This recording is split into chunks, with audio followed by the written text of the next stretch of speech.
Feeding and fat dissolving injections.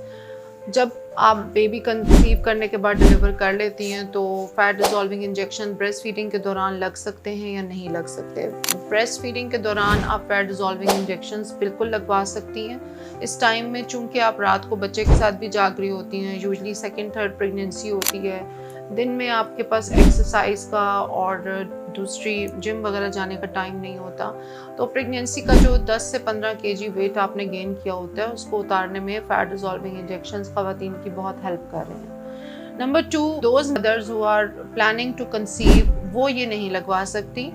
For the time being those couples and those mothers who are planning to conceive वो fat dissolving injections लगवा सकती हैं बिल्कुल, मगर आपने pregnancy के जब आप ट्रीटमेंट ले रही हैं उससे आपने 3 मंथ्स पहले इसको रोकना होता है। टेंटेटिवली गायनेकोलॉजिस्ट के तौर पे आई एडवाइस कि आप 4 to 5 मंथ्स पहले ये इंजेक्शंस रोक दें और उसके बाद अपनी बॉडी को पानी ज़्यादा पिएं, फ्रूट ज़्यादा लें, डिटॉक्सिफाई करें और चिया सीड्स वगैरह लें। नंबर 3, कीमोथेरेपी वाले पेशेंट्स ये ले सकते हैं या नहीं ले सकते। जो लोग कीमोथेरेपी करवा चुके होते हैं या कीमोथेरेपी करवा रहे होते हैं, ड्यूरिंग कीमोथेरेपी तो हम एडवाइस नहीं करते फॉर मल्टीपल ट्रीटमेंट्स, लेकिन जब आपका वेट बहुत ज़्यादा है और आप कीमोथेरेपी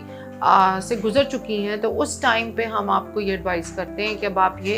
इम्यूनिटी बूस्टर्स के साथ इसको शुरू करते हैं। Heart disease, diabetes, blood pressure, liver disorders के अंदर भी पूरी डिफ्रेंशिएशन हमें करनी पड़ती है कि कौन से लिवर डिसऑर्डर्स हैं जिनमें ये आपको हम लगा सकते हैं। लेकिन हार्ट डिजीज़ में चूंकि फ़ैट जो है वो आपके लिवर के ऊपर पूरा उसे कवर करके उसे काम नहीं करने दे रहा होता, तो यूजुअली हार्ट डिजीज़ के पेशेंट का वेट भी बहुत ज़्यादा होता है, तो फैट डिसॉल्विंग इंजेक्शंस उन लोगों को बहुत ज़्यादा हेल्प कर रहे होते हैं। ऑस्टियोआर्थराइटिस, ब्लड क्लॉटिंग वाले पेशेंट्स, किडनी डिसऑर्डर्स, ये सब पेशेंट्स और जॉइंट डिसऑर्डर्स जैसे नी के जॉइंट का मसला है, हिप जॉइंट का मसला है, स्पाइनल कॉर्ड में जहाँ सर्वाइकल बोन यहाँ पे जो पीछे कॉलर बोन्स के इश्यूज़ हैं, उनमें भी यूजुअली हमें रेफरल पेशेंट्स आ रहे होते हैं फ्रॉम डिफरेंट डॉक्टर्स, क्योंकि इन लोगों का, इन पेशेंट्स का वेट जो है वो बहुत ज़्यादा होता है और all the due precautions and SOPs and dose की टेस्टिंग सारे टेस्ट करवा के और जिस तरीके से ये इंजेक्शंस इन पेशेंट्स को लगने चाहिए वो पूरी हम केयर जो है वो कर रहे होते हैं। तो ये एक हमारे पास क्वेश्चंस का सेट था जिसका हमने जवाब दे दिया है। I hope it covered it all. Diabetes और ब्लड प्रेशर की, शुगर के जो पेशेंट्स हैं उनके अंदर जब हम ये इंजेक्शंस लगाते हैं तो यूजुअली चूँकि फ़ैट उतर रहा होता है बॉडी से, तो आपको ये फ़ायदा होता है कि आपकी ब्लड प्रेशर और डायबिटीज़ की डोज जो है वो with every session Aahista Aahista कम होना शुरू हो जाती है और अक्सर लोगों की तो बहुत मिनिमल सी डोज रह गई है because they have lost the fat very easily and now they are only on maintenance dose, और वो भी डॉक्टर्स कह रहे हैं कि हम आहिस्ता आहिस्ता टेपर ऑफ करके ब्लड प्रेशर, डायबिटीज़ और हाइपरटेंशन और हार्ट डिजीज़ की दवाइयाँ जो हैं उनकी अगर 14 या 15 वो ले रहे थे तो अब वो 5 या 6 और फिर आहिस्ता आहिस्ता 2 या 3 पे आ जाते हैं, because this helps you to lose weight and lose fat